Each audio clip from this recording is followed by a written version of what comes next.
The acceleration of which this car is capable, well, it makes you uncomfortable in two different ways. First, physically uncomfortable, because your body is just not prepared for the level of forces that it's going to undergo, especially if you're a passenger who does not know what is coming. It's a little bit like riding a roller coaster, okay? Because it's exciting, but at the same time, there is a chance of an upset stomach. The second way in which it makes you uncomfortable is the fact that your brain cannot keep up with the pace of acceleration. You've heard all the platitudes about fast cars being like teleporting and time travel. All of that applies to this car and then some. Objects that first appear to be hundreds of meters away, all of a sudden they're very close and approaching very, very quickly if you are not careful with how you use that accelerator. Your brain just cannot keep up. This car actually changes the way that you drive and think about driving. Gaps that you previously thought were impossible to make suddenly feel altogether feasible.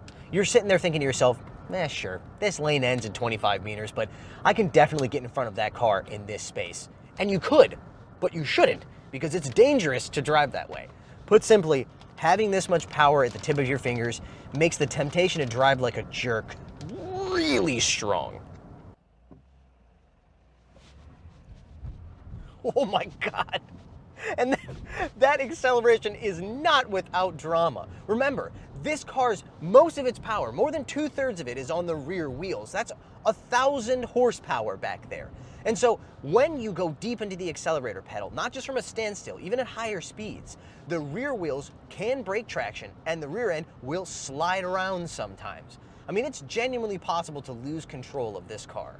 And this isn't coming from somebody who's never driven fast cars before. I've driven fast gas cars and EVs. In fact, most of the EVs we review on this channel are the top spec dual motor models. They hit 100 kilometers per hour in 3 to 4 seconds. That's very fast. We've even driven some that were sub 3 seconds, but this feels like a completely different planet.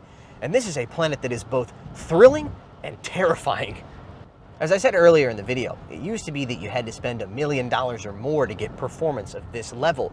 I'm not saying that people with irresponsible levels of wealth are somehow better drivers than your average middle-income person. I really don't think that's true. But the fact that those cars were so expensive meant, one, there were fewer of them on the road, and two, the people driving them maybe took it slightly more easy. Meanwhile, this car costs $73,000, and they're gonna make 10,000 of them a year. And they already sold out annual production in 2 hours, so they probably will try to make more because there's demand. This kind of feels like, I don't know, the automotive equivalent of nuclear proliferation.